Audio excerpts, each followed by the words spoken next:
I'm Chris, and welcome to another episode of Wintermoon Games Tabletop Reviews. Today I'm talking about another Kickstarter game.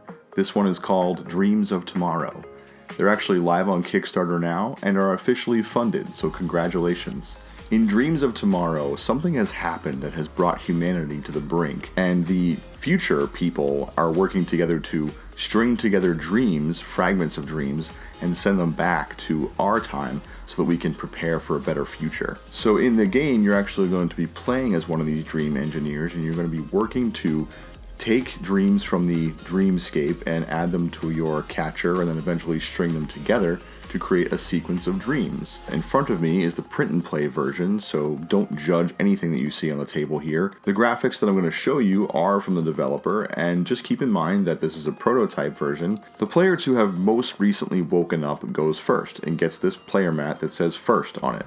Each other player gets one as well, and you're going to use these mats to track your resources and use them to purchase dreams. The clock represents experience, the paintbrush represents creativity, and the candle represents hope. The collective conscience is these 4 vertical cards in the center of the table here. They actually represent 8 spaces, so you move along the collective conscience on your turn. On your turn, you can move 1 to 3 spaces for free, or you can spend resources to move additional spaces. So you can only do certain actions on certain spaces, and you have to take that action when you land there. Most of the action spaces that you land on will allow you to gain more resources, while your opponents are also gaining resources as well. You actually land on this space to buy a dream from the dreamscape. Dreams are purchased with experience points, and the cost of the experience is printed in the upper right-hand corner of the card. Once you purchase the dream, you put it over in your dream catcher, which is just to the left of your player mat. Now this space allows you to actually add a dream from your dream catcher to a sequence beneath your player mat. In a 4-player game, what I played, the first player to get 5 dreams in their sequence triggers the final round, and each player takes 1 more turn. So again, you have to land on this space and then spend resources to add this dream to your sequence. Very intuitive and simple. The resources that costs are printed right underneath the initial cost in the top right hand corner of the card. Now if you look at the example on this card, and keep in mind these cards you're seeing here are printed, the real versions are going to be tarot card sized. This card originally cost 4 experience to purchase and put in my dream catcher, but to put it in my sequence, I have to land on that space and I have to spend 3 creativity and 1 hope. And then I place it either to the left or to the right of any existing dreams in my sequence. In your dream sequence, you can only have 1 dream ability active at a time. So whatever ability is at the end of your sequence, that will be the one that you activate on your turn if you decide to do so. I really liked that concept. It kind of creates this self-balancing system where no one's going to get really overpowered, and it allows the player the choice to decide whether or not they want to sacrifice one ability for another. Now you're not just putting random dreams at the bottom of your dream sequence, you're actually trying to match them up with different shapes to build a more cohesive dream sequence. On the top left and lower left corner of every card, there's a shape or a symbol.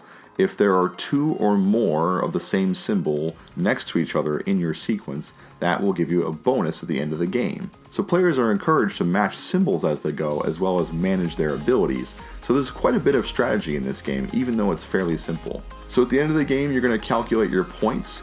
The top and the bottom rows of these matching symbols are actually calculated separately, then added together. And the cards themselves, the dream cards, have victory points on them, so you're actually going to be able to add that to your final score. What I found in the first playthrough with a 4-player game is that no one really blew anybody away. It was a really balanced game, and we were kind of neck and neck the whole time. I think I came in 2nd place and only lost by about 2 points. I found Dreams of Tomorrow to be a fairly simple game, and there's nothing wrong with that.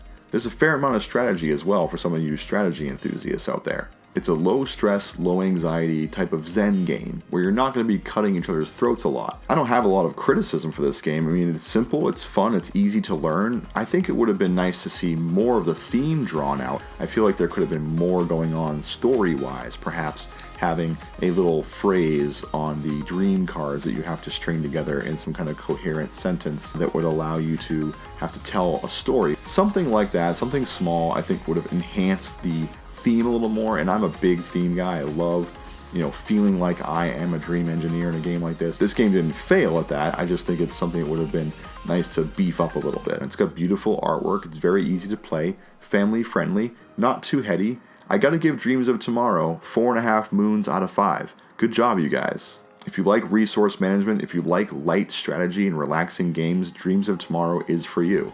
Check out their Kickstarter now. They are funded, but they can never be too funded. I'd like to thank Carla Kopp, the designer, for letting me review her game. This game will be published by Weird Giraffe Games. As always, you can check out more of my reviews at wintermoongames.com/reviews. Find Wintermoon Games on your favorite social media platform. We're on Instagram, Facebook, and Twitter. If you want me to review your game, or if you want to tell me what you thought of Dreams of Tomorrow, send me an email at cb@wintermoongames.com. And don't forget to subscribe for all updates and more tabletop reviews and gaming related content here on the YouTube channel. Thank you so much for watching, and I'll see you next time.